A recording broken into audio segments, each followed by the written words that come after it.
നമ്മുടെ orientation OP 9.0 second year syllabus decoding സെഷനിലേക്കാണ് നമ്മൾ ഇനി കടക്കാൻ പോകുന്നത്. അപ്പൊ നിങ്ങൾ എല്ലാവരും സക്സസ്ഫുള്ളി നിങ്ങൾ ഫസ്റ്റ് ഇയർ കംപ്ലീറ്റ് ചെയ്തിട്ടാണ് ഇപ്പൊ ഇരിക്കുന്നത്. സെക്കൻഡ് ഇയർ സെഷനിലേക്ക് കടക്കുമ്പോഴത്തേനും പ്രൈമറി ആയിട്ട് നിങ്ങൾക്ക് അറിയേണ്ട കുറച്ച് കാര്യങ്ങളുണ്ട്. എന്തൊക്കെയാണ് ഈ സിലബസിനകത്ത് നിങ്ങൾക്ക് പഠിക്കാനുള്ളത്, അതുപോലെ തന്നെ എന്തൊക്കെ കാര്യങ്ങളാണ് ഈ സിലബസിനകത്തുള്ളത്, അങ്ങനെയുള്ള കുറച്ച് കാര്യങ്ങൾ ഡിസ്കസ് ചെയ്യാൻ വേണ്ടിയിട്ടാണ് ഇപ്പൊ നിങ്ങളുടെ കൂടെ അക്ഷര മാം ഉണ്ട്, പിന്നെ അതുപോലെ തന്നെ വൈഷ്ണവി മാം ഉണ്ട്. അപ്പൊ നമ്മുടെ സിലബസ് ഡീകോഡിംഗ് സെഷൻ ആണ് നമ്മൾ ഇനി കണ്ടക്ട് ചെയ്യാൻ പോകുന്നത്. സോ ഓവർ ടു യു അക്ഷര മാം. അപ്പോ ഹായ്, പിന്നെ നമുക്കറിയാം നമ്മുടെ ഫസ്റ്റ് ഇയർ കഴിഞ്ഞു, നമ്മളിപ്പോ സെക്കൻഡ് ഇയറിലോട്ടേക്ക് പോയി. ഇപ്പൊ പക്ഷേ നമ്മൾ ഇതിന്റെ ഇടയിൽ കുറച്ച് ഗ്യാപ്പ് ഒക്കെ എടുത്തിട്ടുണ്ടാവും. നമ്മൾ ഒരു ഗ്യാപ്പിന് ശേഷം നമ്മൾ പഠിച്ചു തുടങ്ങുമ്പോൾ നമ്മൾ നമുക്ക് 10 സബ്ജക്ട് ഉണ്ട് എന്നുള്ള കാര്യമൊക്കെ നിങ്ങൾ ഓൾറെഡി റീ രജിസ്ട്രേഷൻ കാര്യങ്ങളൊക്കെ ചെയ്ത സമയത്ത് നിങ്ങൾക്ക് മനസ്സിലായിട്ടുണ്ടാവും. അപ്പോ ഇങ്ങനെ നമ്മൾ റീ രജിസ്ട്രേഷൻ ഒക്കെ കഴിഞ്ഞ് നമ്മള് കുറെ സബ്ജക്റ്റുകളും കാര്യങ്ങളും ഒക്കെ കണ്ടു. അതൊക്കെ കണ്ടതിന് ശേഷം നമുക്കറിയാം നമുക്ക് ഫസ്റ്റ് ഇയറിൽ 8 സബ്ജക്ട് ആയിരുന്നു, സെക്കൻഡ് ഇയറിൽ നോക്കുമ്പോൾ 10 ഉണ്ട്. അതിന്റെ കൂടെ എലക്ടീവ്സ് 4 കോർ സബ്ജക്റ്റുകൾ 6 അപ്പൊ നമുക്ക് കുറച്ചുകൂടെ ഒരു കൺസേൺസ് വരും, എന്തൊക്കെയാണ് എങ്ങനെയൊക്കെയാണ്. നമുക്ക് ഫസ്റ്റ് ഇയറിൽ ഒരു ഓറിയന്റേഷൻ സെഷൻസ് ഒക്കെ നിങ്ങൾക്ക് കിട്ടിയിട്ടുണ്ടാവും. അപ്പൊ സെക്കൻഡ് ഇയറിലും നമുക്ക് സിലബസ് എന്താണ്, നമുക്ക് എന്തൊക്കെയാണ് പഠിക്കാനുള്ളത്, നമ്മൾ എന്തൊക്കെ വെച്ച് നമ്മൾ ഒരു സെക്കൻഡ് ഇയറിന്റെ നമ്മളൊരു മുന്നോടിയായിട്ട് നമ്മൾ എന്തൊക്കെ പ്രിപ്പറേഷൻസ് ആണ് എടുക്കേണ്ടത്, അല്ലെങ്കിൽ നമ്മളെ ഒരു കംപ്ലീറ്റ് നമ്മൾ പഠിക്കേണ്ട കാര്യങ്ങളുടെ ഒക്കെ ഒരു ഓവർവ്യൂ എന്താണ് എന്നുള്ളതാണ് ഇന്നത്തെ ഈ ഒരു സെഷനിൽ ഉണ്ടാവുക. അപ്പോൾ ഇന്നത്തെ ഈ ഒരു സെഷൻ കഴിയുമ്പോഴത്തേക്കും നമുക്ക് നിങ്ങൾ ഓൾറെഡി റീ രജിസ്ട്രേഷൻ ചെയ്തിട്ടുണ്ടെങ്കിൽ സബ്ജക്റ്റ് ആയിട്ട് കുറച്ചുകൂടെ ടച്ച് ഇന്ന സബ്ജക്ട് എടുത്തു കഴിഞ്ഞാൽ ഇതാണ് ഉണ്ടാവുക എന്നുള്ള ഏകദേശം ഒരു ധാരണ നിങ്ങൾക്ക് ഉണ്ടാവും. അപ്പൊ അതിനെ കുറച്ചും കൂടെ ഒരു ബൂസ്റ്റ് ചെയ്യുക എന്നുള്ളതാണ് ഇന്നത്തെ ഈ ഒരു സെഷന്റെ ഉദ്ദേശം. അപ്പൊ നമുക്ക് നമ്മളുടെ സിലബസ് ഡീകോഡിംഗിലേക്ക് നമുക്ക് പോവാം. ഓക്കെ, ഞാനൊരു PPT ഷെയർ ചെയ്യുന്നുണ്ടാവും. നമ്മളുടെ ഈ ഒരു സെക്കൻഡ് ഇയറിൽ എന്തൊക്കെ സബ്ജക്ട് ഉണ്ട്, അതുപോലെ നമ്മളുടെ കോർ സബ്ജക്റ്റുകൾ ഏതൊക്കെയാണ്, നമ്മളുടെ മെയിൻ ആയിട്ടുള്ള സബ്ജക്റ്റുകളും അതുപോലെ തന്നെ നമ്മളുടെ കമ്പൽസറി ആയിട്ടുള്ള നമുക്ക് വരുന്ന എലക്ടീവ്സിനെ പറ്റിയിട്ടുമാണ് ഇന്നത്തെ ഈ ഒരു സെഷനിൽ നമ്മൾ എൻറ്റയർലി ആയിട്ട് ഡിസ്കസ് ചെയ്യാൻ പോകുന്നത്. അപ്പൊ ഇൻഡെപ്ത് ആയിട്ട് എല്ലാ സബ്ജക്റ്റിലും എന്തൊക്കെയാണ് പഠിക്കാനുള്ളത് എന്നുള്ളതിന്റെ ഒരു ഡീറ്റെയിൽഡ് വേർഷൻ ആയിരിക്കും ഓരോ യൂണിറ്റ് വൈസും ബ്ലോക്ക് വൈസും ആയിട്ടാണ് നമുക്ക് ഇന്നത്തെ ഈ ഒരു സെഷനിൽ ഉണ്ടാവുക. അപ്പോ പറഞ്ഞതുപോലെ നമ്മൾ പിന്നെ ഇന്ന് നമ്മളുടെ സിലബസ് സെക്കൻഡ് ഇയറിന്റെ കംപ്ലീറ്റ് ആയിട്ടുള്ള സിലബസിനെ ഡീകോഡ് ചെയ്യും. അതുപോലെ തന്നെ നമ്മളുടെ അക്കാഡമിക് കണ്ടന്റ്സ്, നമ്മൾ ഓൾറെഡി ഫസ്റ്റ് ഇയറിൽ ഇവിടെ ജോയിൻ ചെയ്ത് പഠിച്ച ആൾക്കാർക്കാണെങ്കിൽ നമുക്ക് ഇവിടെ എന്തൊക്കെ കണ്ടന്റ്സും കാര്യങ്ങളൊക്കെയാണ് നമ്മൾ പ്രൊവൈഡ് ചെയ്യുന്നതെന്നുള്ള കാര്യങ്ങളൊക്കെ നിങ്ങൾക്ക് ഓൾറെഡി അറിയായിരിക്കും. പക്ഷെ ഒന്നുകൂടെ നമ്മൾ സെക്കൻഡ് ഇയറിൽ നമ്മൾ എങ്ങനെ പ്രിപ്പയർ ചെയ്യാം എന്നുള്ള രീതിയിലും കൂടെയാണ് ഈ ഒരു സെഷൻ നമ്മൾ എൻറ്റയർലി അങ്ങോട്ട് മുന്നോട്ട് പോവുക. ഓക്കെ, അപ്പോൾ നമുക്ക് സബ്ജക്റ്റിന്റെ ഒരു വേർഷനിലോട്ടേക്ക് പോവാം. നമുക്ക് ടോട്ടലി നോക്കുവാണെങ്കിൽ ഫസ്റ്റ് ഇയറിൽ നമുക്ക് 6 കമ്പൽസറി കോഴ്സ് ആണ് ഉള്ളത്. 6 കമ്പൽസറി കോഴ്സ് എന്ന് പറയുമ്പോൾ എല്ലാവർക്കും നിർബന്ധമായിട്ട് 6 കോഴ്സുകൾ എന്തായാലും എടുത്തേ പറ്റൂ എന്നുള്ള രീതിയിലുള്ള 6 സബ്ജക്റ്റുകൾ ഉണ്ട്. അപ്പൊ ഈ 6 സബ്ജക്റ്റിന്റെ പ്രത്യേകത എന്ന് പറഞ്ഞാൽ അതിൽ 2 എണ്ണത്തിൽ പ്രാക്ടിക്കൽ ഉണ്ട്. 2 എണ്ണത്തിൽ പ്രാക്ടിക്കൽ ഉണ്ടെന്ന് പറഞ്ഞു കഴിഞ്ഞാൽ ഓൾറെഡി നിങ്ങൾക്ക് ചിലപ്പോൾ ഫസ്റ്റ് ഇയറിന്റെ പ്രാക്ടിക്കൽസ് ഇതുവരെ കഴിഞ്ഞിട്ടുണ്ടാവില്ല. ചിലപ്പോ നിങ്ങളുടെ ഒരു സ്റ്റഡി സെന്റർ കാര്യങ്ങളൊക്കെ നിങ്ങൾക്ക് ഒരു പിന്നെ നോട്ടിഫിക്കേഷൻ കാര്യങ്ങളും ഇതുവരെ എനിക്ക് തോന്നുന്നു എവിടെയും വന്നിട്ടില്ല എന്ന് തോന്നുന്നു. പക്ഷെ സ്റ്റിൽ നിങ്ങൾക്ക് ഫസ്റ്റ് ഇയറിൽ ഉള്ളത് പോലെ തന്നെ സെക്കൻഡ് ഇയറിലും പ്രാക്ടിക്കൽ ഉണ്ട്. ഫസ്റ്റ് ഇയറിൽ നമുക്ക് 2 സബ്ജക്റ്റിനായിരുന്നു പ്രാക്ടിക്കൽ ഉണ്ടായിരുന്നത്, അതുപോലെ തന്നെ സെക്കൻഡ് ഇയറിലും നമുക്ക് 2 സബ്ജക്റ്റിനാണ് പ്രാക്ടിക്കൽ ഉള്ളത്. ബാക്കിയുള്ള സബ്ജക്റ്റുകൾക്ക് നമുക്ക് അസൈൻമെന്റ് കൂടെ ട്യൂട്ടോറിയൽ എന്നുള്ള രീതിയിൽ നമ്മൾ അസൈൻമെന്റ് ഫസ്റ്റ് ഇയർ എഴുതിയിട്ടുണ്ടാവുമല്ലോ, അതുപോലെ നമുക്ക് ഇതിൽ ട്യൂട്ടോറിയൽസ് ഉണ്ടാവും. അപ്പോ നമുക്ക് നോക്കുവാണെങ്കിൽ നമ്മളുടെ കമ്പൽസറി കോഴ്സായ ഈ 6 എണ്ണത്തിനും ക്രെഡിറ്റ്സ് സെയിം ആണ്. അതായത് 6 സബ്ജക്റ്റിനും 6 ക്രെഡിറ്റ്. സോ നമ്മൾ ക്രെഡിറ്റ് വൈസ് നോക്കുവാണെങ്കിൽ എലക്ടീവ്സിനെക്കാളും ചില എലക്ടീവ്സിനും അല്ലെങ്കിൽ നമ്മളുടെ ഈ നമ്മളുടെ സൈക്കോളജി റിലേറ്റഡ് അല്ലാത്ത എലക്ടീവ്സിനെക്കാളും കുറച്ചും കൂടെ ഒരു 2 ക്രെഡിറ്റ് നമ്മളുടെ ഈ ഒരു കോഴ്സസിന് കുറച്ചും കൂടെ കൂടുതലായിരിക്കും. അപ്പൊ നമുക്ക് ആദ്യത്തെ സബ്ജക്റ്റുകളിലെ ജസ്റ്റ് ഒരു ഗ്ലാൻസിൽ നോക്കുവാണെങ്കിൽ നമുക്ക് കമ്പൽസറി കോഴ്സ് ആയിട്ടുള്ള psychological research, development of psychological thought, social psychology, statistical method for social psychology, developmental psychology, applied social psychology, നമ്മൾ ഈ ഇത്രയും സബ്ജക്റ്റ് ആണ് നമുക്ക് കമ്പൽസറി ആയിട്ട് പഠിക്കാനുള്ളത്. ഇതിന്റെ ഫുൾ പിന്നെ കണ്ടന്റ്സും, അതായത് നമ്മുടെ റെക്കോർഡഡ് ക്ലാസ്സുകളും അതുപോലെ തന്നെ നമ്മുടെ വാല്യൂ ആഡഡ് നോട്ട്സും നമ്മുടെ എക്സാം സ്പെഷ്യൽ ഗൈഡ്സും ഒക്കെ നമുക്ക് നമ്മുടെ ആപ്പിൽ അവൈലബിൾ ആണ്. പിന്നെ നമുക്ക് നോക്കുവാണെങ്കിൽ നമുക്ക് ഒരുപാട് എലക്ടീവ്സിന്റെ ഒരു ലിസ്റ്റ് തന്നെ നമുക്ക് ഈ വർഷം കണ്ടിട്ടുണ്ടാവും. നിങ്ങൾ പിന്നെ റീ രജിസ്റ്റർ ചെയ്യുന്ന സമയത്ത് നിങ്ങൾക്ക് തന്നെ ഒരുപാട് കൺഫ്യൂഷൻ വന്നിട്ടുണ്ട്, ഞാൻ എന്താണ് എടുക്കുക, ഏത് എലക്ടീവ് ആണ് കുറച്ചും കൂടെ നല്ലത് എന്നുള്ള പല ഡൗട്ടുകളും കാര്യങ്ങളൊക്കെ നിങ്ങൾക്ക് വന്നിട്ടുണ്ടാവും. കാരണം നമുക്ക് ഒരുപാട് എലക്ടീവ്സ് ഉണ്ട്. നമുക്ക് ഈ ഒരു വർഷം നമുക്ക് 4 എലക്ടീവ്സ് ആണ് ചൂസ് ചെയ്യാനുള്ളത്. അതിൽ 4 കാറ്റഗറിയിൽ നിന്ന് നമ്മൾ സെലക്ട് ചെയ്യണം. ഓരോന്ന് വിധം നിങ്ങൾ സെലക്ട് ചെയ്തിട്ടുണ്ടാവും, കാരണം നിങ്ങൾ റീ രജിസ്ട്രേഷൻ കംപ്ലീറ്റ് ആയിട്ടുണ്ടാവുമല്ലോ. അപ്പോൾ ഇതിൽ നമ്മളിവിടെ പ്രൊവൈഡ് ചെയ്യുന്ന കുറച്ച് എലക്ടീവ്സ് ആണ് നമ്മളിവിടെ കൊടുത്തിരിക്കുന്നത്. ഫസ്റ്റ് ഓഫ് ഓൾ കൊടുത്തിരിക്കുന്നത് കമ്പ്യൂട്ടർ ആപ്ലിക്കേഷൻ ഇൻ ബിസിനസ് ആണ്. അതാണ് ഇപ്പോൾ ലൈവ് അതിന്റെയാണ് കണ്ടിന്യൂ ചെയ്തു പോകുന്നത്. നമ്മൾ അതിന്റെ ക്ലാസ്സസ് തുടങ്ങിയിട്ടുണ്ടല്ലോ. പിന്നെ emotional intelligence, e-governance, psychology for health and well-being, academic writing and composition, sustainable development, school psychology, managing stress, logistic management, writing and study skills. ഇതൊക്കെയാണ് നമ്മൾ ലേൺ വൈസിൽ ഉള്ള, അല്ലെങ്കിൽ നിങ്ങൾ പിന്നെ ഓൾറെഡി സെലക്ട് ചെയ്തത് ചിലപ്പോൾ ഇതിലുള്ള ഏതെങ്കിലും എലക്ടീവ്സ് ആയിരിക്കാം. ഇതല്ലാതെ നമുക്ക് എലക്ടീവ്സ് ഉണ്ട്, സെക്കൻഡ് ഇയറിലുള്ള എലക്ടീവ്സ് ഉണ്ട്. അതൊക്കെയാണ് ഇത്: tourism, anthropology, developing emotional competence, managing human resources, life skills, rethinking development, psychology and media, public health and epidemiology, data analysis, business communication. അതുപോലെ നിങ്ങൾക്ക് ഒരുപാട് എലക്ടീവ്സ് നിങ്ങൾ ചൂസ് ചെയ്യുന്ന സമയത്ത് തന്നെ നിങ്ങൾക്ക് കൺഫ്യൂഷൻ ആയിട്ടുണ്ടാവും. നിങ്ങളെ ചിലപ്പോൾ മെന്റേഴ്സോ അല്ലെങ്കിൽ പിന്നെ രജിസ്ട്രേഷൻ ടീമോ അല്ലെങ്കിൽ നിങ്ങൾ എങ്ങനെ റാൻഡംലി ഒക്കെ സെലക്ട് ചെയ്തതൊക്കെ ആയിരിക്കാം. അപ്പോൾ ഇത്തരം, അല്ലെങ്കിൽ നമ്മൾ ഓൾറെഡി നേരത്തെ മെൻഷൻ ചെയ്ത എല്ലാ എലക്ടീവ്സിനും നമുക്ക് കണ്ടന്റ് ഉണ്ട്. പക്ഷെ ഇവിടെ നമുക്ക് റെക്കോർഡഡ് ക്ലാസ്സുകൾ അവൈലബിൾ ആയില്ല. ഇവിടെ കൊടുത്തിരിക്കുന്ന നമ്മളുടെ എലക്ടീവ്സിന് നമ്മൾ മെറ്റീരിയൽസ് മാത്രമാണ് പ്രൊവൈഡ് ചെയ്യുന്നത്. ഓക്കെ, ഇനി നമുക്ക് ഇൻ ഡീറ്റെയിൽ ആയിട്ട് നോക്കാം എന്തൊക്കെയാണ് നമുക്ക് പഠിക്കാനുള്ളത്, അല്ലെങ്കിൽ നമുക്ക് ഓരോ സബ്ജക്റ്റിനെ ഇൻഡെപ്ത് ആയിട്ട് നമുക്ക് പോകാം.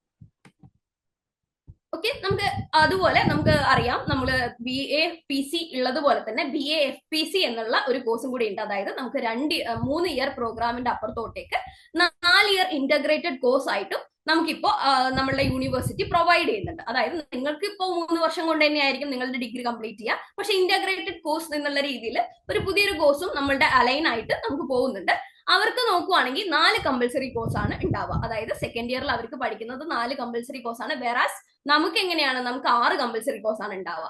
ബാക്കിയുള്ളത് അവർക്ക് 2 സോഷ്യോളജി മൈനർ പേപ്പറും അതുപോലെ തന്നെ ഒരു സ്കിൽ എൻഹാൻസ്മെന്റ് കോഴ്സും ഒരു എബിലിറ്റി കോഴ്സ് ആയിട്ടുള്ള ഇംഗ്ലീഷ് കമ്മ്യൂണിക്കേഷൻ സ്കില്ല് നമ്മൾ ഫസ്റ്റ് ഇയറിൽ പഠിച്ച ആ ഒരു പേപ്പറാണ് ഇവർക്ക് സെക്കൻഡ് ഇയറിൽ കൊടുത്തിരിക്കുന്നത്. ഓക്കെ, ഇതൊക്കെയാണ് BA-FPCക്ക് ഉള്ളത്. ഇത് ജസ്റ്റ് നിങ്ങൾ അറിഞ്ഞിരിക്കുക, അല്ലാതെ നിങ്ങൾ BA-FPC ഉള്ള ആരും ഇല്ല എന്നാണ് എന്റെ ഒരു അറിവ്.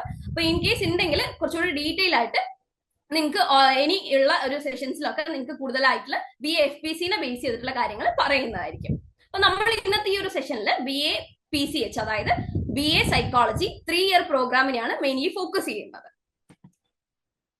ഇനി നമുക്ക് ഓരോ സബ്ജക്റ്റിനെയും കുറച്ചുകൂടെ ക്രിട്ടിക്കലി നമുക്ക് അനലൈസ് ചെയ്യാം. നമുക്ക് ടോട്ടലി ഞാൻ നേരത്തെ പറഞ്ഞതുപോലെ തന്നെ നമുക്ക് കമ്പൽസറി കോഴ്സ് ആയിട്ടുള്ള 6 സബ്ജക്റ്റുകളാണുള്ളത്. അതിൽ ഫസ്റ്റ് വൺ സൈക്കോളജിക്കൽ റിസർച്ച് ആണ്. അതായത് നമ്മൾ ഓൾറെഡി സൈക്കോളജി പഠിച്ചിട്ടുണ്ടാവും. നമ്മൾ ഇൻട്രൊഡക്ഷൻ ടു സൈക്കോളജി, അതുപോലെ സ്റ്റാറ്റിസ്റ്റിക്സ് ഫസ്റ്റ് ഇയറിൽ പഠിച്ചിട്ട് 104 ആയിട്ടുള്ള പേപ്പർ. അപ്പൊ സ്റ്റാറ്റിസ്റ്റിക്സ് പഠിക്കുന്ന സമയത്ത് ചിലപ്പോൾ നിങ്ങളെ മെന്റേഴ്സ് ആയിക്കോട്ടെ എല്ലാം നിങ്ങളുടെ അടുത്ത് പറഞ്ഞിട്ടുണ്ടാവും എന്തിനാണ് നമ്മൾ സ്റ്റാറ്റിസ്റ്റിക്സ് പഠിക്കുന്നത്. അതായത് നമുക്ക് തേർഡ് ഇയറിൽ നമ്മൾ ചിലപ്പോൾ ഒരു പ്രോജക്റ്റ് നമ്മൾ ഫോം ചെയ്യേണ്ടി വരും.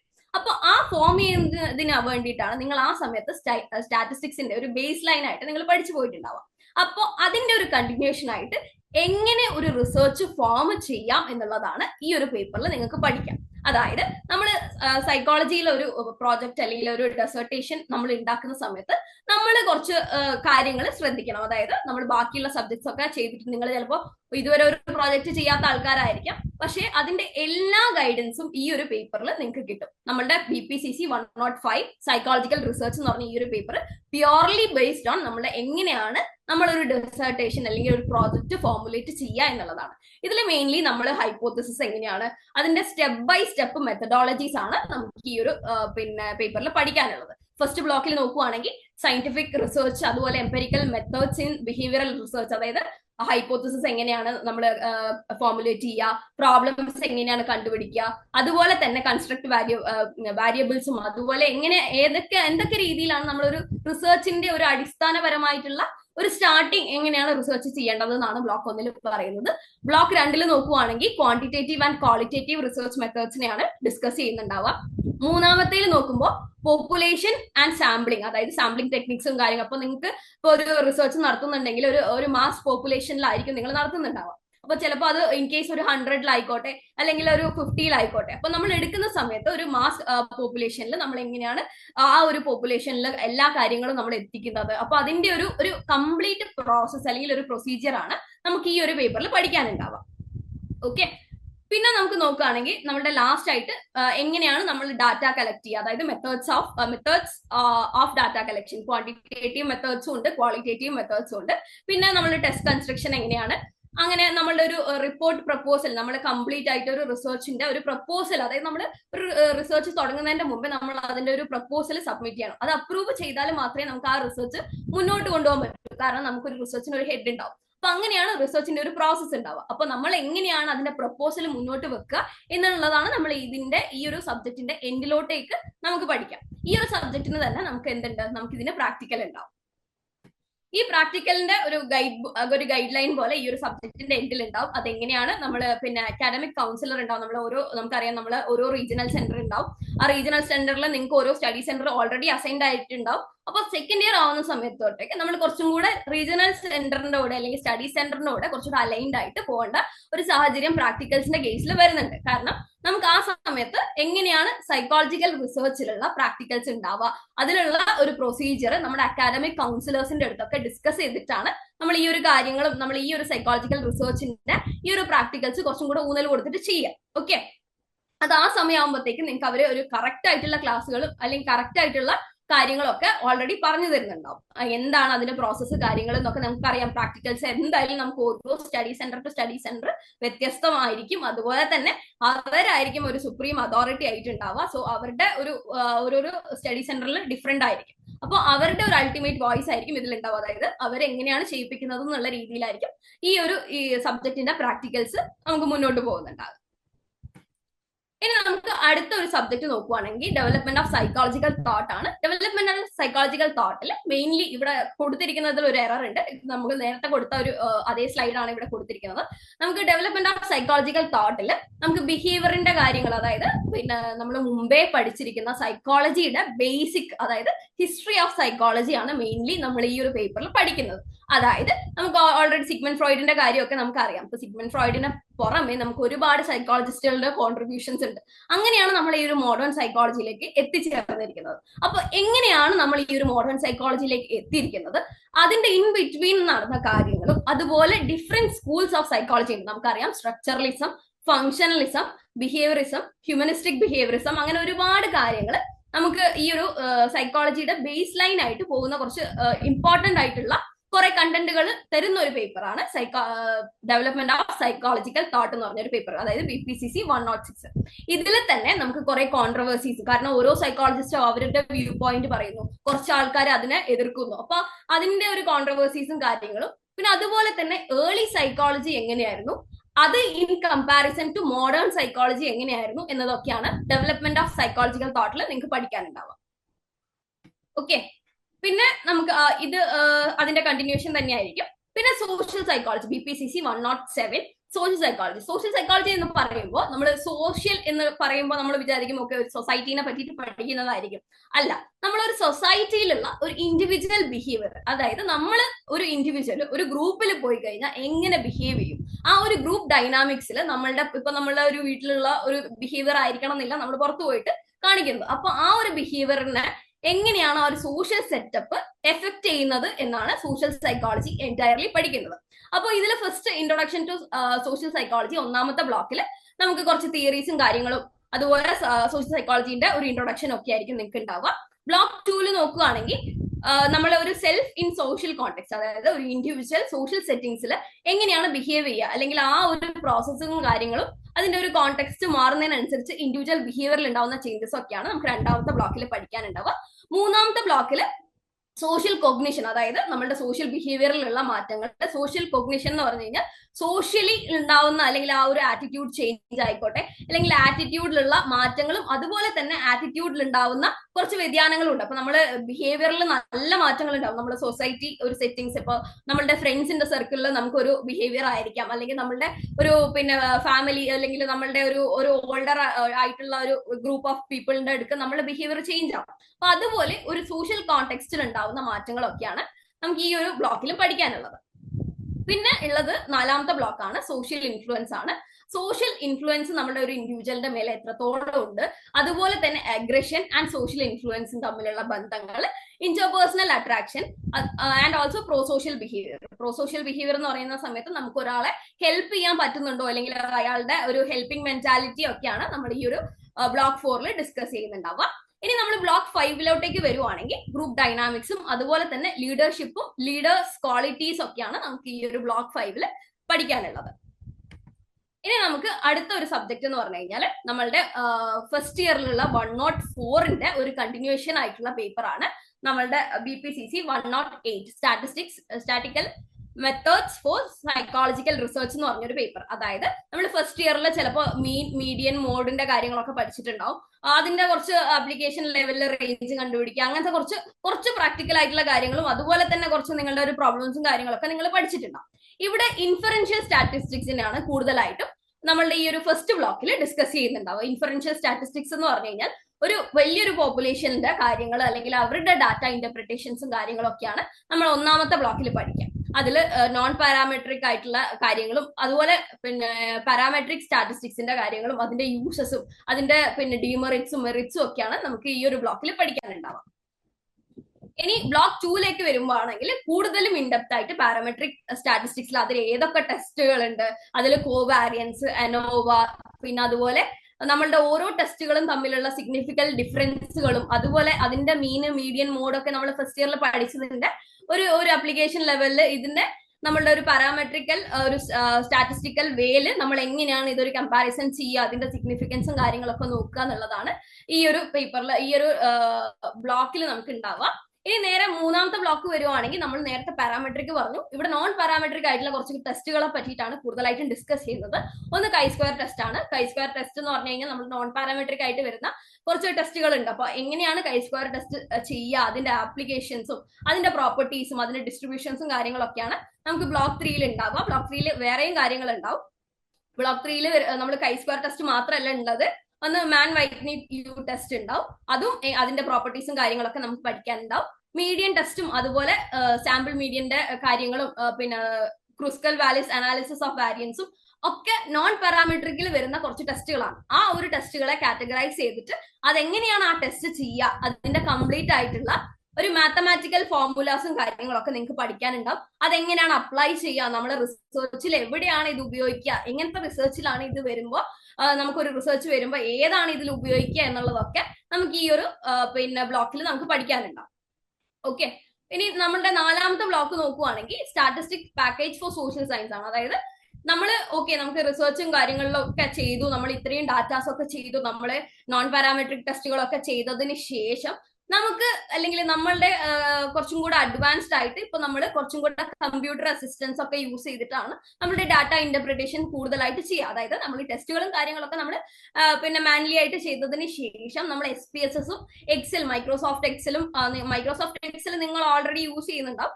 അതിന്റെ കൂടെ തന്നെ നമ്മളെ ഒരു SPSS എന്ന് പറഞ്ഞ ഒരു കാര്യം നമ്മൾ യൂസ് ചെയ്യുക. അതായത് റിസർച്ചിന് ലാസ്റ്റ് ആയിട്ട് നമ്മളൊരു കമ്പ്യൂട്ടർ അസിസ്റ്റൻസ് ആയിട്ടുള്ള ഒരു ഡാറ്റ ഇന്റർപ്രിട്ടേഷൻ നടത്തും. അതെങ്ങനെയാണ് യൂസ് ചെയ്യുക, അത് പാരാമെട്രിക്കിൽ എങ്ങനെയാണ്, നോൺ പാരാമെട്രിക്കിൽ എങ്ങനെയാണ് എന്നൊക്കെയാണ് നമ്മുടെ ബ്ലോക്ക് 4ൽ നമുക്ക് പഠിക്കാനുണ്ടാവുക. ഇനി നമുക്ക് പിന്നെ അടുത്ത സബ്ജക്റ്റ് ആയിട്ടുള്ള BPCC 109 ഡെവലപ്മെന്റൽ സൈക്കോളജി ആണ്. ഇപ്പൊ ഡെവലപ്മെന്റൽ സൈക്കോളജി എന്നുള്ള വാക്ക് കേൾക്കുമ്പോൾ തന്നെ നിങ്ങൾക്ക് മനസ്സിലാവും ഡെവലപ്മെന്റ്സ് ആണ്. അതായത് ഒരു കുട്ടി ജനിച്ചതിന് ശേഷം ആ കുട്ടിയുടെ എൻറ്റയർ ഗ്രോത്തിന് അല്ലെങ്കിൽ ആ ഗ്രോത്ത് പീരീഡിനെ സൈക്കോളജിക്കലി എന്തൊക്കെ രീതിയിലാണ് എഫക്റ്റഡ് ആയിരിക്കുന്നത്, അല്ലെങ്കിൽ ഓരോ ഗ്രോത്ത് പീരീഡിലുള്ള ആ ഒരു കുട്ടിക്ക് അല്ലെങ്കിൽ ആ ഒരു കുട്ടിക്ക് ഉണ്ടാവുന്ന ഇപ്പൊ നമുക്കറിയാം, നമുക്ക് ഒരു ചെറുപ്പത്തിലുള്ള ഒരു ടീനേജിലുള്ള ഒരു ക്യാരക്ടർ ആയിരിക്കില്ല നമുക്ക് ഇപ്പൊ ഉണ്ടാവുക, അല്ലെങ്കിൽ നമുക്കൊരു ചൈൽഡ്ഹുഡിലുള്ള ക്യാരക്ടർ ആയിരിക്കില്ല നമുക്ക് ഇപ്പൊ ഉണ്ടാവുക, ആ സമയത്തുള്ള ഒരു തോട്ട് ആയിരിക്കില്ല നമുക്ക് ഇപ്പൊ ഉണ്ടാവുക. ഒരുപാട് ചേഞ്ചസ് ഉണ്ടാവും. നമുക്ക് ബിഹേവിയറിലായിക്കോട്ടെ, നമ്മളുടെ തിങ്കിങ് കപ്പാസിറ്റിയിലായിക്കോട്ടെ, നമ്മളുടെ IQ ലെവലിലായിക്കോട്ടെ, നമുക്ക് ഒരുപാട് ചേഞ്ചസ് ആ ഒരു ഏജ് ഓരോരോ ഏജ് ആകുമ്പോഴത്തേക്കും നമുക്ക് കൂടിക്കൂടിയോ അല്ലെങ്കിൽ ചില കാര്യങ്ങൾ ഡിക്ലൈൻ ചെയ്തൊക്കെ വരും. നമ്മളിപ്പോ ചില സമയത്ത് വിചാരിക്കില്ലേ, ഓക്കെ പണ്ട് എനിക്ക് നല്ല ഓർമ്മശക്തി ഒക്കെ ഉണ്ടായിരുന്നു, ഇപ്പൊ ഏജ് കൂടുന്നോളും അതിന്റെ ഓർമ്മശക്തി കുറച്ച് കുറഞ്ഞു വരുന്നു എന്നൊക്കെ. അപ്പൊ അങ്ങനെ ഏജ് റിലേറ്റഡ് ആയിട്ടുള്ള ഡെവലപ്മെന്റ്സ്, നമ്മൾ ഓരോരോ ഏജ് ഗ്രൂപ്പിൽ ഉണ്ടാവുന്ന ഡെവലപ്മെന്റ്സിനെ ഡിസ്കസ് ചെയ്യുന്ന ഒരു പേപ്പറാണ് BPCC 109. ഓക്കെ, അപ്പൊ 109 ബ്ലോക്ക് 1 പഠിക്കാനുള്ളത് ഒരു ഓവർവ്യൂ ആണ് നമ്മുടെ ഹ്യൂമൻ ഡെവലപ്മെന്റിന്റെ സ്റ്റേജസ്, ലൈഫ് സ്പാനിലുള്ള ഓരോ ഡെവലപ്മെന്റ്, അതുപോലെ കൊഗ്നിറ്റീവിലായിക്കോട്ടെ, നമ്മുടെ ഒരു ബയോളജിക്കലി നമുക്ക് ഉണ്ടാവുന്ന ചേഞ്ചസും, അതുപോലെ സൈക്കോ സോഷ്യലി നമുക്ക് ഉണ്ടാവുന്ന കുറച്ച് ചേഞ്ചസും, അതില് കുറച്ച് ടാസ്കുകളും ഒക്കെ ഒരു 2-3 സൈക്കോളജിസ്റ്റിന്റെ ഒരു വ്യൂ പോയിന്റ് വെച്ചിട്ട് നമുക്ക് ഈ ഒരു ബ്ലോക്ക് 1 പഠിക്കാനുണ്ടാവും. ഇനി ബ്ലോക്ക് 2 നോക്കുവാണെങ്കിൽ ഹ്യൂമൻ ഡെവലപ്മെന്റിന്റെ ഡൊമൈൻസിനെ പറ്റിയിട്ടാണ് ഡിസ്കസ് ചെയ്യുക. ഒന്ന് ഫിസിക്കലി അല്ലെങ്കിൽ പെർസെപ്ച്വൽ ഡെവലപ്മെന്റ്സിനെ പറ്റിയിട്ട്, കൊഗ്നിറ്റീവ് ഡെവലപ്മെന്റിനെ പറ്റി. കൊഗ്നിറ്റീവ് ഡെവലപ്മെന്റ് എന്ന് പറഞ്ഞു കഴിഞ്ഞാൽ നമ്മുടെ തിങ്കിങ് പ്രോസസ്സും അല്ലെങ്കിൽ നമ്മുടെ മൈൻഡിൽ നടക്കുന്ന കാര്യങ്ങളും നമ്മളുടെ ഒരു മെമ്മറി കപ്പാസിറ്റി, അതൊക്കെയാണ് കൊഗ്നിറ്റീവ് ഡെവലപ്മെന്റിൽ വരുന്നത്. ലാംഗ്വേജ് ഡെവലപ്മെന്റ് എന്ന് പറഞ്ഞു കഴിഞ്ഞാൽ നമുക്ക് അറിയാം, നമ്മൾ ഓരോരോ ഏജിൽ നമുക്ക് ഒരു ലാംഗ്വേജ് ഫസ്റ്റ് ഓഫ് ഓൾ നമ്മൾ എങ്ങനെയാണ് സംസാരിച്ചത്, അല്ലെങ്കിൽ ഒരു കുട്ടി എങ്ങനെയാണ് സംസാരിക്കുക, തുടങ്ങുന്ന ആ ഒരു സംസാരത്തിന്റെ ആ ഒരു സ്റ്റാർട്ടിങ് സ്റ്റേജ് ഒക്കെ ഉണ്ടാവുമല്ലോ. അപ്പൊ ഒരു ഏജ് എത്തിക്കഴിഞ്ഞാൽ സംസാരിച്ചിട്ടില്ലെങ്കിൽ നമ്മൾ കാണിക്കണം എന്നൊക്കെ പറയില്ലേ. അപ്പൊ ആ ഒരു ലാംഗ്വേജ് ഡെവലപ്മെന്റിലുള്ള ഏജുകളും മോറൽ ആൻഡ് സോഷ്യൽ ഡെവലപ്മെന്റിലുള്ള ഏജുകളും പിന്നെ ഇമോഷണൽ ഡെവലപ്മെന്റും അതുപോലെ തന്നെ റിലേഷൻഷിപ്പിൽ ഉണ്ടാവുന്ന ഒരു ഡെവലപ്മെന്റും അതിലുള്ള ഇമോഷൻസിനെ ഒക്കെ നമുക്ക് ഈ ഒരു രണ്ടാമത്തെ ബ്ലോക്കിൽ നമുക്ക് ഡെവലപ്മെന്റൽ സൈക്കോളജിയിൽ പഠിക്കാനുണ്ടാവും. ഇനി നമുക്ക് മൂന്നാമത്തെ ഒരു ബ്ലോക്കിലോട്ടേക്ക് നോക്കുവാണെങ്കിൽ പ്രാക്ടിക്കൽ ഇഷ്യൂസ് ആണ് ഉണ്ടാവുക. അതായത് ഒരു സോഷ്യൽ പ്രോബ്ലംസും കാര്യങ്ങളും ഒക്കെയാണ് നമുക്ക് ഇവിടെ കൂടുതലായിട്ട് ഉണ്ടാവുക. അതായത് നമ്മളുടെ ഒരു ഡെവലപ്മെന്റിലെ കാര്യങ്ങളൊക്കെ കൂടുതലും നമുക്ക് ഒരു ഇഷ്യൂസും കാര്യങ്ങളൊക്കെ വരുമല്ലോ. നമുക്ക് ഓരോരോ ഡെവലപ്മെന്റൽ ടൈമില് നമുക്കൊരു കറക്റ്റ് ആയിട്ടുള്ള ഒരു മാറ്റങ്ങളൊന്നും ഉണ്ടായിട്ടില്ലെങ്കിൽ അവിടെ നമ്മൾ നേരിടുന്ന കുറച്ച് കാര്യങ്ങളും അതിന്റെ ഇഷ്യൂസും കാര്യങ്ങളൊക്കെയാണ് ഇവിടെ ഉണ്ടാവുക. അതില് നമുക്ക് കുറച്ച് ഡിസോർഡേഴ്സിനെ ഒക്കെ നമുക്ക് നാലാമത്തെ ബ്ലോക്കിൽ പഠിക്കാനുണ്ടാവും. സൈക്കോ പാത്തോളജിയിലാണെങ്കിൽ നമുക്ക് ഓട്ടിസം സ്പെക്ട്രം അതുപോലെ ലേണിംഗ് ഡിസോർഡേഴ്സും ഒക്കെ നമുക്ക് സൈക്കോ പാത്തോളജിയിൽ പഠിക്കാനുണ്ടാവും. സൈക്കോ പാത്തോളജിയിൽ ഫസ്റ്റ് കാറ്റഗറിയിൽ നോക്കുവാണെങ്കിൽ ADHD, OCD, അതുപോലെ hyper active disorders, intellectual disability, anxiety, depression പോലുള്ള കുറച്ച് രോഗങ്ങളെ പറ്റിയിട്ടും നമുക്ക് ഈ ഒരു ഡെവലപ്മെന്റൽ സൈക്കോളജിയിൽ പഠിക്കാനുണ്ടാവും. ഓക്കെ, പിന്നെ നമുക്ക് നമ്മുടെ അടുത്ത സബ്ജക്ട് ആയിട്ടുള്ള BPCC 110 അതായത് അപ്ലൈഡ് സോഷ്യൽ സൈക്കോളജി ആണ്. അപ്പൊ നമ്മൾ ഓൾറെഡി സോഷ്യൽ സൈക്കോളജി പഠിച്ചു. അപ്പൊ നിങ്ങൾ വിചാരിക്കും വീണ്ടും ഒരേ സബ്ജക്ട് തന്നെയാണോ നമുക്ക് പഠിക്കാനുള്ളത്? അല്ല.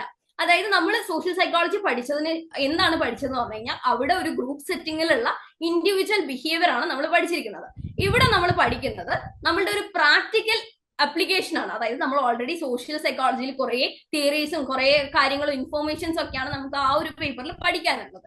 ഇവിടെ ഒരു സോഷ്യൽ കോണ്ടെക്സ്റ്റിൽ നമുക്കൊരു പ്രോബ്ലം റിസോൾവ് ചെയ്യാനോ അല്ലെങ്കിൽ നമുക്കൊരു ഡിസിഷൻ എടുക്കാനോ നമുക്ക് സോഷ്യൽ സൈക്കോളജി പഠിച്ചതിന്റെ ഒരു പ്രാക്ടിക്കൽ അപ്ലിക്കേഷൻ എന്നുള്ള രീതിയിലാണ് ഈ ഒരു പേപ്പർ മുന്നോട്ട് പോകുന്നത്. ഫസ്റ്റത്തെ ഈ ഒരു ഇതിലെന്ന് പറഞ്ഞു കഴിഞ്ഞാൽ എന്താണ് നമുക്ക് ഇങ്ങനെ ഈ ഒരു പേപ്പർ പഠിക്കാനുള്ളത്, അതിന്റെ മെത്തഡോളജിക്കൽ അപ്രോച്ചസ് എന്തൊക്കെയാണെന്നുള്ളതാണ് ഒന്നാമത്തെ ബ്ലോക്കിൽ പഠിക്കാനുള്ളത്. രണ്ടാമത്തെ ബ്ലോക്കിൽ ഇന്റർവെൻഷൻസ് ആൻഡ് ഇവാലുവേഷൻസ് ആണ്. അതായത് സോഷ്യലി നമ്മൾ നേരിടുന്ന കുറെ പ്രശ്നങ്ങൾ, അതായത് റിയൽ ലൈഫ് പ്രോബ്ലംസിനെ വെച്ചിട്ടാണ് നമ്മുടെ ഈ ഒരു രണ്ടാമത്തെ ഒരു ബ്ലോക്ക് ഉണ്ടാവുക. അതിൽ എന്തൊക്കെ ഇന്റർവെൻഷൻസും കാര്യങ്ങളും ഇവാലുവേഷൻസും ഒക്കെയാണ് നമുക്ക് കൊടുക്കാൻ പറ്റുന്നതും ഒക്കെയാണ് നമുക്ക് ഈ ഒരു രണ്ടാമത്തെ ബ്ലോക്കിൽ ഡിസ്കസ് ചെയ്യേണ്ടത്. ഇനി നമ്മൾ മൂന്നാമത്തെ ബ്ലോക്ക് വന്നുവാണെങ്കിൽ നമ്മൾ ഓരോരോ സ്പെസിഫിക് ആയിട്ടുള്ള കാറ്റഗറിയിൽ സോഷ്യൽ സൈക്കോളജിന്റെ അപ്ലിക്കേഷൻസ് ആണ് നമുക്ക് കാണാൻ പറ്റുന്നത്. ഒന്ന് എൻവയോൺമെന്റൽ ആൻഡ് ഡൈവേഴ്സിറ്റിയിൽ, പിന്നെ ഒന്ന് കമ്മ്യൂണിറ്റി ആൻഡ് ലീഗൽ സിസ്റ്റത്തിൽ, പൊളിറ്റിക്കൽ ബിഹേവിയറിൽ, കൺസ്യൂമർ ബിഹേവിയറിൽ, അതുപോലെ വർക്ക് സെറ്റിംഗ്സിലും നമ്മൾ സോഷ്യൽ സൈക്കോളജി എങ്ങനെയൊക്കെ നമുക്ക് അപ്ലൈ ചെയ്യാം എന്നുള്ളതാണ് നമുക്ക് മൂന്നാമത്തെ ബ്ലോക്കിൽ പഠിക്കാനുണ്ടാവുക. ഓക്കെ, ഇനി നമ്മുടെ നാലാമത്തെ ബ്ലോക്കിലും ഇതുപോലെ നമ്മൾ കൂടുതലും നമ്മളുടെ ഒരു എന്താ പറയുക എഡ്യൂക്കേഷൻ മേഖലകളിൽ നമുക്കൊരു ഒരു ഗ്രൂപ്പിലല്ലാതെ നമുക്കൊരു പേഴ്സണിൽ നമുക്ക് അപ്ലൈ ചെയ്യുന്ന രീതിയിലാണ്, ഒരു ഇൻഡിവിജ്വലി നമുക്ക് സോഷ്യൽ സൈക്കോളജി അപ്ലൈ ചെയ്യുന്ന രീതിയിലാണ് നമുക്കൊരു നാലാമത്തെ ബ്ലോക്ക് പോകുന്നത്. അതായത് എഡ്യൂക്കേഷൻ സെറ്റിംഗിൽ, ക്ലാസ് റൂമിൽ, സ്പോർട്സിൽ, സോഷ്യൽ മീഡിയാസിൽ, health and mental health and വെൽബീയിങ്ങിലൊക്കെ നമുക്ക് ആപ്ലിക്കേഷൻ എങ്ങനെയാണ് സോഷ്യൽ സൈക്കോളജി അപ്ലൈ ചെയ്യുന്നത് എന്നൊക്കെയാണ് നമുക്ക് ഈ ഒരു പേപ്പറിൽ പഠിക്കാനുണ്ടാവും. ഇനി പ്രാക്ടിക്കലിലോട്ടേക്ക് വരുവാണെങ്കിൽ നമ്മൾ എങ്ങനെയാണ് സൈക്കോളജിക്കൽ ടെസ്റ്റിങ്ങും കാര്യങ്ങളും അതുപോലെ തന്നെ ഇന്റർവ്യൂസും കാര്യങ്ങളും ഒക്കെ എങ്ങനെയാണ് നമ്മൾ ഓരോ ഒരു ബിഹേവിയർ ചെയ്യുന്നത്, അതിന്റെ ഓരോ പിന്നിലുള്ള തിയറീസും കാര്യങ്ങളും, അതുപോലെ തന്നെ നിങ്ങൾക്ക് പ്രാക്ടിക്കൽ ഒരു നോട്ട് നിങ്ങൾക്ക് അറിയാം. ഓൾറെഡി ഫസ്റ്റ് ഇയറിൽ നിങ്ങൾക്ക് പ്രാക്ടിക്കൽസ് നടന്നിട്ടുണ്ടാവില്ല. നടക്കുന്ന സമയത്ത് നിങ്ങൾക്ക് അറിയാം നമ്മൾ ചുമ്മാ പ്രാക്ടിക്കൽ ചെയ്ത് കാണിക്കുകയല്ല, നമ്മൾ അതിനൊരു റെക്കോർഡും കീപ്പ് ചെയ്യണം. അപ്പൊ അതെങ്ങനെയാണ് ഫോർമുലേറ്റ് ചെയ്യേണ്ടത്, അതായത് ഇപ്പോൾ ഓരോരോ സബ്ജക്റ്റിന്റെ പ്രാക്ടിക്കൽ ചിലപ്പോൾ അതിന്റെ സ്ട്രാറ്റജീസിലോ അതിന്റെ പ്രൊസീജിയേഴ്സിലോ ഒക്കെ ചെറിയ ചെറിയ വ്യത്യാസങ്ങൾ ഉണ്ടാവും. അപ്പൊ ഇതിലുണ്ടാവുന്ന കുറച്ച് ചേഞ്ചസും കാര്യങ്ങളൊക്കെ നമുക്ക് ഈ ഒരു അപ്ലൈഡ് സോഷ്യൽ സൈക്കോളജിയിലും നമുക്ക് കാണാൻ വേണ്ടി സാധിക്കും. ഓക്കെ, ഇനി നമുക്ക് അസൈൻമെന്റ്സിലോട്ടേക്ക് പോവാം. അസൈൻമെന്റ്സ് എന്ന് പറയുന്നത് നിങ്ങൾക്ക് ഓൾറെഡി ഫസ്റ്റ് ഇയറിൽ അറിഞ്ഞിട്ടുണ്ടാവും. നിങ്ങൾക്ക് ഫസ്റ്റ് ഇയറിൽ ഓൾറെഡി നിങ്ങൾ അസൈൻമെന്റ്സ് ഒക്കെ എഴുതി വെച്ച ആൾക്കാരായിരിക്കാം. നമുക്ക് അസൈൻമെന്റ് അങ്ങനെ അത്ര ചുമ്മാ ആയിട്ട് കൊടുക്കേണ്ട ഒരു കാര്യമല്ല. നമുക്ക് അസൈൻമെന്റ്സ് അത്രയും ഇമ്പോർട്ടന്റ് ആണ് എന്നുള്ളത് നിങ്ങൾക്ക് ഫസ്റ്റ് ഇയറിൽ നിങ്ങൾക്ക് മനസ്സിലായിട്ടുണ്ടാവും. കൂടുതലായിട്ട് ഞാനൊന്നും പറയേണ്ട ആവശ്യമില്ല. നിങ്ങൾക്ക് ഉള്ള സബ്ജക്ട്സിന്റെ എല്ലാ സബ്ജക്ട്സിനും നമുക്ക് അസൈൻമെന്റ്സ് വെക്കണം. അതിന്റെ ഒരു ഡെഡ് ലൈൻ ഉണ്ട്. നിങ്ങൾക്ക് ഇനിയിപ്പോ സെക്കൻഡ് ഇയർ ആയി, സെക്കൻഡ് ഇയറിലെ ഡെഡ് ലൈൻ വരിക ഒക്ടോബർ 31, സെപ്റ്റംബർ 30 അതികം പറയാം. അതിനുശേഷം അവർ എക്സ്റ്റെൻഡ് ചെയ്യും. പക്ഷെ ആസ് ഓഫ് നൗ ഇപ്പൊ സെപ്റ്റംബർ 30 എന്നുള്ള ഡേറ്റ് ആണ് കൊടുത്തിരിക്കുന്നത്. അപ്പൊ ഓരോ സബ്ജക്റ്റിനും അതിന്റെ അസൈൻമെന്റ്സ് ഉണ്ട്. അസൈൻമെന്റ് എന്ന് പറഞ്ഞു കഴിഞ്ഞാൽ അത്രയും ഇമ്പോർട്ടന്റ് ആയിട്ടുള്ള കാര്യമാണ്. നമ്മുടെ ടോട്ടൽ മാർക്സിൽ ആഡ് ഓൺ ചെയ്യുന്ന ഒരു കാര്യമാണ്. നമ്മുടെ ഒരു ടോട്ടൽ മാർക്സിൽ ഒരു 70% നമ്മുടെ തിയറി മാർക്സിലാണെങ്കിൽ ബാക്കി 30% അസൈൻമെന്റ്സിലാണ് ക്യാരി ഓൺ ചെയ്യുന്നത്. ഇത് 100ലാണ് ഉണ്ടാവുക, നിങ്ങൾ ഓൾറെഡി സബ്മിറ്റ് ചെയ്തതായിരിക്കാം. ഇത് 100 പിന്നീട് അവർ 30%ലോട്ടേക്ക് കൺവേർട്ട് ചെയ്തിട്ട് നമ്മുടെ ഹോൾ ടോട്ടലിലോട്ടേക്ക് ആഡ് ചെയ്യാണ് പതിവ്. ഓക്കെ, ഇനി നമ്മുടെ ടേം ആൻഡ് എക്സാമിനേഷൻസ് വരുവാണെങ്കിൽ നമുക്കറിയാം നമ്മൾ സെമിസ്റ്റർ വൈസ് അല്ല ഇയർ വൈസ് ആണ് ഉണ്ടാവുക. ഇപ്പൊ ജാനുവരി ബാച്ചിൽ ഇപ്പൊ നിങ്ങൾ ജാനുവരിയിൽ ജോയിൻ ചെയ്ത സ്റ്റുഡൻസ് ആയിരിക്കുമല്ലോ, അപ്പൊ നിങ്ങൾക്ക് ഉണ്ടാവുക ഡിസംബറിലാണ്. ഡിസംബറിൽ തന്നെയാണ് ഉണ്ടാവുക, അതിൽ ഒരു മാറ്റം ഉണ്ടാവില്ല. ഡിസംബറിൽ എക്സാം ഉണ്ടെങ്കിൽ ഒരു സെപ്റ്റംബർ എൻഡിലൊക്കെ ആവുന്ന സമയത്തോ അല്ലെങ്കിൽ ഒരു സെപ്റ്റംബർ ഒരു മിഡ് സെപ്റ്റംബർ ഒക്കെ ആവുന്ന സമയത്ത് നിങ്ങൾക്ക് യൂണിവേഴ്സിറ്റി നമുക്ക് എക്സാം രജിസ്ട്രേഷൻ പോർട്ടലും കാര്യങ്ങളൊക്കെ ഓപ്പൺ ചെയ്യും. നിങ്ങൾ മെന്റേഴ്സ് ത്രൂ എല്ലാ ഡീറ്റെയിൽസും നിങ്ങൾക്ക് ഓൺ ദ സ്പോട്ട് തന്നെ നിങ്ങൾക്ക് കിട്ടുന്നതായിരിക്കും. അതിൽ നിങ്ങൾക്ക് ഏതാണ് നിങ്ങൾക്ക് കൺവീനിയന്റ് ആയിട്ടുള്ള എക്സാം സെന്റേഴ്സ് ഒക്കെ ചൂസ് ചെയ്യാൻ വേണ്ടിയിട്ട് പറ്റും. അതുപോലെ നിങ്ങൾ നോട്ട് ചെയ്യേണ്ട ഒരു കാര്യമാണ് ഞാൻ നേരത്തെ പറഞ്ഞ അസൈൻമെന്റ് സബ്മിഷൻ. നിങ്ങൾക്ക് ഫസ്റ്റ് ഇയറിലുള്ളത് പോലെ അതേ ഒരു പാറ്റേൺ തന്നെയാണ്. ഇപ്പൊ നമ്മൾ ഒരു കറക്റ്റ് ആയിട്ടുള്ള ഒരു Jan 24 നിങ്ങൾ ജോയിൻ ചെയ്തു, ഡിസംബറിൽ നിങ്ങൾ എക്സാം എഴുതി, ആ ഒരു സെയിം പാറ്റേൺ ആണ് ഇവിടെയും ഫോളോ ചെയ്യുന്നുണ്ടാവുക. ഓക്കെ, ഇനി നമ്മുടെ ഫൈനൽ റിസൾട്ട് അല്ലെങ്കിൽ നമ്മുടെ കംപ്ലീറ്റ് ആയിട്ടുള്ള കാര്യങ്ങൾ നോക്കുവാണെങ്കിൽ നേരത്തെ പറഞ്ഞതുപോലെ 30% ആണ് നമ്മുടെ അസൈൻമെന്റ്സ് ക്യാരി ചെയ്യുന്നത്. ബാക്കി 70% നമ്മളുടെ കംപ്ലീറ്റ് ആയിട്ട് ടേം ആൻഡ് എക്സാമിനേഷൻ എടുക്കുന്ന ഒരു കാര്യമാണ്. പിന്നെ നമ്മളുടെ ലേൺ വൈസിലോട്ടേക്ക് നോക്കുവാണെങ്കിൽ നമ്മളിപ്പോ ഓൾറെഡി നിങ്ങൾ 1 ഇയർ കംപ്ലീറ്റ് ചെയ്തിട്ട് ഇവിടെ നമ്മൾ പഠിച്ച് എക്സാം ഒക്കെ എഴുതിയിരിക്കുന്ന ആൾക്കാരായിരിക്കാം. അപ്പോൾ നിങ്ങൾ കുറച്ചും കൂടെ നിങ്ങളുടെ സപ്പോർട്ടും റിസോഴ്സസും കുറച്ചും കൂടെ ഒരു എഫക്റ്റീവ് ആക്കുക, അല്ലെങ്കിൽ നിങ്ങൾ ഒരു വൈഡ് റേഞ്ചിൽ നിങ്ങൾ പല സപ്പോർട്ടുകളും കാര്യങ്ങളൊക്കെ ചെയ്യുന്നുണ്ട്. അപ്പൊ അത് എന്തൊക്കെയാണ് എന്നുള്ളത് നിങ്ങൾക്ക് ഏകദേശം ഒരു ധാരണ ഉണ്ടാവും. നിങ്ങൾ ഒരു ഇയർ ഇവിടെ കംപ്ലീറ്റ് ചെയ്ത ഓൾറെഡി ഉള്ള അല്ലെങ്കിൽ ഓൾറെഡി പഠിച്ചു കഴിഞ്ഞ സ്റ്റുഡൻസ് ആണ്, നിങ്ങൾക്ക് അതിന്റെ എക്സ്പീരിയൻസും കാര്യങ്ങളൊക്കെ ഉണ്ടാവും. അപ്പോൾ അത് നല്ല ഒരു കൂടുതലും നമ്മൾ സെക്കൻഡ് ഇയറിൽ നോക്കുവാണെങ്കിൽ 2 പേപ്പർ എക്സ്ട്രാ ഉണ്ട്. അപ്പൊ കുറച്ചും കൂടെ ശ്രദ്ധിച്ച് പഠിക്കുക, ഒരു കൺസിസ്റ്റൻസി മെയിൻറ്റെയിൻ ചെയ്യുക, ഒരു ടൈം മാനേജ്മെന്റ് എന്തായാലും ചെയ്യാം. നിങ്ങൾക്ക് ഓൾറെഡി മെന്റേഴ്സ് ത്രൂ നിങ്ങൾക്ക് എന്തായാലും ടൈം ടേബിളും കാര്യങ്ങളൊക്കെ നിങ്ങൾക്ക് ഓൾറെഡി റിസീവ് ചെയ്തിട്ടുണ്ടാവും. അപ്പോൾ അത്തരം അല്ലെങ്കിൽ ഞങ്ങൾ പ്രൊവൈഡ് ചെയ്യുന്ന എല്ലാ കാര്യങ്ങളും നമുക്ക് റിവിഷൻ ക്ലാസ് ആയിക്കോട്ടെ, ലൈവ് സെഷൻസ് ആയിക്കോട്ടെ, അതിനുശേഷമുള്ള എക്സാം പീഡിയാസും എക്സാം സ്പെഷ്യൽ ഗൈഡ്സ് ഒക്കെ ആയിക്കോട്ടെ, എല്ലാം മാക്സിമം മേക്ക് യൂസ് ചെയ്തിട്ട് നിങ്ങളുടെ സ്റ്റഡി പാറ്റേൺ അല്ലെങ്കിൽ സ്റ്റഡി ഒരു ടേബിൾ അല്ലെങ്കിൽ സ്റ്റഡി ഒരു കുറച്ചും കൂടെ എഫക്റ്റീവ് ആക്കുക. നമ്മൾ ഫസ്റ്റ് ഇയറിൽ ചെയ്തതിനേക്കാളും കൂടുതൽ നിങ്ങൾക്ക് എക്സാം എങ്ങനെയാണ്, യൂണിവേഴ്സിറ്റി എങ്ങനെയാണ് എന്നുള്ളതിനൊക്കെ നിങ്ങൾക്ക് ഒരു സ്റ്റാർട്ടിംഗ് ട്രബിൾ ഒക്കെ മാറിക്കഴിഞ്ഞിട്ടുണ്ടാവും. ഇപ്പോൾ സെക്കൻഡ് ഇയർ ആയി കുറച്ചും കൂടെ അഡ്വാൻസ് ലെവലിലോട്ടേക്ക് നമ്മുടെ മാർക്കും അതുപോലെ നമുക്ക് അക്കാഡമിക് ഗ്രോത്തും ഉണ്ടാക്കേണ്ട ഒരു ഇയർ ആണ്. അപ്പൊ നമ്മൾ കോർ ആയിട്ടുള്ള ലേണിംഗ് റിസോഴ്സസ് നമ്മൾ നോക്കുവാണെങ്കിൽ നമ്മൾ മെയിൻലി നമുക്ക് കൂടുതലും ഉള്ളത് വാല്യൂ ആഡഡ് നോട്ട്സുകളും കാര്യങ്ങളും ഒക്കെയാണ്. നമ്മൾ അറിയാം, നമുക്ക് പ്രൈമറിലി റിലൈ ചെയ്യാനുള്ളത് നമ്മൾ ഫസ്റ്റ് റെക്കോർഡഡ് ക്ലാസ്സുകളാണ്. പ്രൈമറി സോഴ്സ് എന്ന് പറഞ്ഞു കഴിഞ്ഞാൽ എപ്പോഴും അത് നമ്മളുടെ റെക്കോർഡഡ് ക്ലാസ്സുകളായിരിക്കും. റെക്കോർഡഡ് ക്ലാസ്സിന് പുറമെ നമുക്ക് ഓരോ ബ്ലോക്കിന് ശേഷവും നിങ്ങൾക്ക് ഓരോ ലൈവ് സെഷൻസ് ഓൾറെഡി നിങ്ങൾക്ക് കിട്ടിയിട്ടുണ്ടാവും. അപ്പോൾ ഇതിൽ നമ്മൾ കമ്പ്യൂട്ടർ ആപ്ലിക്കേഷൻസ് തുടങ്ങിയിട്ടുണ്ട്. കമ്പ്യൂട്ടർ ആപ്ലിക്കേഷൻ ഇൻ ബിസിനസ് എന്നുള്ള നമ്മളുടെ ഒരു എലക്ടീവിന്റെ നിങ്ങൾ എലക്ടീവ് ചൂസ് ചെയ്തിട്ടുണ്ടെങ്കിൽ നിങ്ങൾക്ക് അതിന്റെ ക്ലാസ്സുകൾ കിട്ടിയിട്ടുണ്ടാവും. ഇനി പിന്നെ നമ്മൾ ലൈവ് സെഷൻസിന്റെ അപ്പുറത്തോട്ടേക്ക് നോക്കുകയാണെങ്കിൽ ഓരോ സബ്ജക്റ്റിനും അതിൻ്റെതായ വാല്യൂ ആഡഡ് നോട്ട്സുകളും കാര്യങ്ങളും ആ സബ്ജക്റ്റിന്റെ അല്ലെങ്കിൽ ആ ഒരു ലെസന്റെ താഴെ തന്നെ കൊടുത്തിട്ടുണ്ടാവും. പിന്നെ അവിടെ കൊടുത്തത് exam pedia, exam special guide, അതായത് നമ്മൾ പ്രീവിയസ്ലി ചോദിച്ച ക്വസ്റ്റ്യൻസും അതുപോലെ കുറച്ചുകൂടെ ഊന്നൽ കൊടുക്കേണ്ട ഭാഗങ്ങളെയൊക്കെ നമ്മൾ കുറച്ചും കൂടെ റെഫർ ചെയ്തിട്ട് ഒരു exam pedia, exam special guide എന്നുള്ള രീതിയിലൊക്കെ കൊടുത്തിട്ടുണ്ടാവും. അതൊക്കെ നിങ്ങൾ ഫസ്റ്റ് ഇയറിൽ മേക്ക് യൂസ് ചെയ്തിട്ടുണ്ടെങ്കിൽ നിങ്ങൾക്ക് എക്സാം അടിപൊളിയായിട്ട് എഴുതാൻ വേണ്ടിയിട്ട് തന്നെ പറ്റിയിട്ടുണ്ടാവും. പിന്നെ വേറൊരു കാര്യമാണ് അസൈൻമെന്റ് ഗൈഡ് ബുക്ക്. നമ്മൾ ഫസ്റ്റ് ഇയറിൽ അസൈൻമെന്റ് എഴുതുന്ന സമയത്ത് തന്നെ നിങ്ങൾ അതൊരു ഗൈഡ് ആയിട്ട് വെച്ചിട്ടുണ്ടാവും. നമ്മൾ ഒരിക്കലും അസൈൻമെന്റ് ഗൈഡ് ബുക്ക് അങ്ങനെ തന്നെ കോപ്പി പേസ്റ്റ് ചെയ്യാൻ പറയില്ല. കാരണം എല്ലാവരും സബ്മിറ്റ് ചെയ്യുമ്പോൾ എല്ലാവരും അസൈൻമെന്റും ഭയങ്കര യൂണിഫോമിറ്റി ആവുമ്പോൾ അതൊരു നമുക്കൊരു ഇതല്ലേ. അപ്പോൾ അസൈൻമെന്റ്സ് സബ്മിറ്റ് ചെയ്യുന്ന സമയത്ത് ഇതൊരു ഗൈഡ് ആയിട്ട് അല്ലെങ്കിൽ നമ്മൾ അസൈൻമെന്റ് എഴുതുന്ന സമയത്ത് അതൊരു ഗൈഡ് ആയിട്ട് എഴുതുക. അതായത് അറ്റ്ലീസ്റ്റ് നമുക്ക് അതിൽ ചെറിയ ചേഞ്ചസ് എങ്കിലും നമ്മൾ എന്തായാലും വരുത്തണം. എന്നാലാണ് നമ്മളുടെ ഒരു കോൺട്രിബ്യൂഷനും കൂടെ നമ്മൾ ഈ ഒരു അസൈൻമെന്റിലേക്ക് കൊടുത്താലാണ് നമുക്ക് കുറച്ചും കൂടെ ആ ഒരു സബ്ജക്റ്റുമായിട്ട് കുറച്ചുകൂടെ ഒരു ഇൻ ടച്ച് വരാൻ വേണ്ടിയിട്ട് പറ്റുള്ളൂ. ഇനി നമുക്ക് നോക്കാനുള്ളത് കുറച്ചുകൂടെ മോർ സപ്പോർട്ട് അല്ലെങ്കിൽ നമ്മൾ കുറച്ചും കൂടെ ഒരു പിന്നെ സബ്ജക്ട് ഓറിയന്റഡ് അല്ലാത്ത സപ്പോർട്ടുകൾ എന്തൊക്കെയാണെന്ന് പറഞ്ഞു കഴിഞ്ഞാൽ നമുക്ക് already previous year question paper ultimate analysis ഒക്കെ നമ്മൾ ലാസ്റ്റ് ഇയർ നടത്തിയതുപോലെ ഈ വർഷവും അങ്ങനത്തെ കാര്യങ്ങളൊക്കെ ഉണ്ടാവും. പിന്നെ അതുപോലെ നമ്മൾ ഫസ്റ്റ് ഇയറിൽ എഴുതിയ പോലെ മോഡൽ എക്സാംസും കാര്യങ്ങളൊക്കെ നടത്തുന്നുണ്ടാവും. പിന്നെ എക്സാം ഹെൽപ്പ് ഡെസ്ക് ഉണ്ടാവും. അതായത് നമ്മൾ എക്സാമിന്റെ പോർട്ടലൊക്കെ ഓപ്പൺ ചെയ്ത് കഴിഞ്ഞാൽ നിങ്ങൾക്ക് എന്തെങ്കിലും അസിസ്റ്റൻസ് അല്ലെങ്കിൽ എന്തെങ്കിലും ഒരു സപ്പോർട്ട് വേണമെങ്കിൽ ഇവിടെ ഒരു എക്സാം ഹെൽപ്പ് ഡെസ്കും കാര്യങ്ങളൊക്കെ നമ്മൾ പ്രൊവൈഡ് ചെയ്യുന്നുണ്ട്. ഇംഗ്ലീഷ് എൻറിച്ച്മെന്റ് പ്രോഗ്രാമിന്റെ ക്ലാസ്സുകൾ നിങ്ങൾ ഓൾറെഡി ഫസ്റ്റ് ഇയറിന് നിങ്ങൾ കണ്ടുകൊണ്ടിരിക്കുകയാണെങ്കിൽ നിങ്ങൾ അതിന്റെ പിന്നെ ഒരു ഫോളോ അപ്പ് പോലെ ഇനി ഒരു 3rd വേർഷൻസ് നമ്മൾ പുറത്ത് വിടുന്നുണ്ടാവും. ഇനി വേറെ കോ കരിക്കുലർ ഇവന്റ്സും നമ്മുടെ ഓണം സെലിബ്രേഷൻ, ക്രിസ്മസ് സെലിബ്രേഷൻ, അങ്ങനെ കുറെ കാര്യങ്ങളൊക്കെ നമ്മൾ ഓൾറെഡി കണ്ടിട്ടുണ്ടാവും. അതുപോലെ ഇനി കണ്ടിന്യൂസ്ലി നമ്മൾ അങ്ങനെയുള്ള ഒരു കൾച്ചറൽ ഇവന്റ്സും കാര്യങ്ങളൊക്കെ നമ്മൾ ഇതിന്റെ സ്റ്റഡീസിന് പുറമെ ചെയ്യുന്നുണ്ടാവും. പിന്നെ നമ്മൾ കരിയർ ഡെവലപ്മെന്റിന്റെ ഭാഗമായിട്ട് നമ്മളുടെ ഒരു ടാലൻസ് ഒക്കെ, അല്ലെങ്കിൽ നമ്മൾ ഫ്യൂച്ചർ ഓറിയന്റഡ് ആയിട്ട് നമ്മൾ സൈക്കോളജി കോഴ്സ് ഒക്കെ പഠിച്ചതിന് ശേഷം ഇതിനൊരു പ്രാക്ടിക്കൽ ആപ്ലിക്കേഷൻസ് എന്തൊക്കെയാണെന്നുള്ള രീതിയിൽ ഒരു കരിയർ ഡെവലപ്മെന്റ് പോലുള്ള ക്ലാസ്സുകളൊക്കെ, ഇനീഷ്യേറ്റീവ്സ് ഒക്കെ നമ്മൾ ഇവിടുന്ന് പ്രൊവൈഡ് ചെയ്യുന്നുണ്ടാവും. ഇതൊക്കെയാണ് ഒരു ടോട്ടലി ഉള്ള കാര്യങ്ങൾ. ഓക്കെ, അപ്പൊ ഇതാണ് നമ്മൾ ഈ ഒരു സെഷൻ. ഇനി നിങ്ങൾക്ക് എന്തെങ്കിലും ഒരു ഡൗട്ട് ഉണ്ടെങ്കിൽ ചോദിക്കാം. നിങ്ങൾക്ക് ഫസ്റ്റ് ഇയറിലുള്ള പോലെയല്ല, നമ്മൾ സെക്കൻഡ് ഇയറിൽ 10 സബ്ജക്ട് ഉണ്ട്. അതിൽ 6 സബ്ജക്ട് ആണുള്ളത് നമ്മളുടെ കമ്പൽസറി, പിന്നെയുള്ള എലക്ടീവ്സ് ആണ്. എന്തെങ്കിലും ഒരു പർട്ടിക്കുലർലി എന്തെങ്കിലും ഒരു ഡൗട്ടും കാര്യങ്ങളൊക്കെ ഉണ്ടെങ്കിൽ നമുക്ക് ഈ ഒരു ടൈമിൽ ചോദിക്കാം. നിങ്ങൾക്ക് എന്ത് ഡൗട്ട് ഉണ്ടെങ്കിലും നമുക്ക് ഓപ്പൺ ആയിട്ട് നിങ്ങൾക്ക് സംസാരിക്കാനുള്ള ഒരു പ്ലാറ്റ്ഫോം ആണ്. അപ്പൊ ചോദിക്കാം കേട്ടോ. മാം, ജൂലൈ 2024 എന്ന് പറഞ്ഞിട്ട് നമുക്ക് ഇപ്പോ അവൈലബിൾ ആയ അസൈൻമെന്റ്സ് അല്ലേ നമ്മളിപ്പോ എഴുതി തുടങ്ങേണ്ടത് സെക്കൻഡ് ഇയറിൽ? അതായത് നമുക്ക് പിന്നെ ഫസ്റ്റ് ഇയറിൽ നമ്മൾ പഠിക്കുന്ന സമയത്ത് നമ്മൾ Jan 24 പിന്നെ അങ്ങനെയുള്ള ഒരു അസൈൻമെന്റ് അല്ലേ എഴുതിയത്. Jan 24, July 23, Jan 24 assignments. അതുപോലെ ഒരു പാറ്റേൺ ഉണ്ട്. അപ്പൊ നിങ്ങൾക്ക് അവൈലബിൾ ആയിട്ടുള്ള നിങ്ങളുടെ ഒരു എക്സാം അല്ലെങ്കിൽ നിങ്ങളുടെ അസൈൻമെന്റ് ക്വസ്റ്റ്യൻസ് എന്ന് പറഞ്ഞു കഴിഞ്ഞാൽ Jan 25, ജൂലൈ 24 ആണ്. അതായത് നിങ്ങൾ ഏത് ബാച്ചിലാണോ ഉള്ളത് അതിന്റെ അസൈൻമെന്റ്സ് ആണ് എഴുതുന്നത്. അപ്പൊ ജൂലൈ 24 എന്ന് മുമ്പിൽ ഉണ്ടെങ്കിലും അതിന്റെ കൂടെ എന്തുണ്ട്, Jan 25 ഇല്ലേ? Hello, okay. അല്ല, ഗ്രൂപ്പിൽ ഇപ്പൊ ജൂലൈ, നമ്മളെ ആപ്പിൽ ഇപ്പൊ ജൂലൈ 24 എന്ന് പറഞ്ഞിട്ടാണ് അത് അവൈലബിൾ ആയിരിക്കുന്നത്. ഒരു ഹൈഫൺ കൂടെ ഉണ്ടാവും. ഇപ്പൊ നമുക്ക് ജൂലൈ 24 ഹൈഫൺ ഒരു Jan 25 എന്നുള്ള രീതിയിലായിരിക്കും കൊടുത്തിട്ടുണ്ടാവും. ഒന്നുകൂടെ ചെക്ക് ചെയ്യട്ടോ. ഓക്കെ.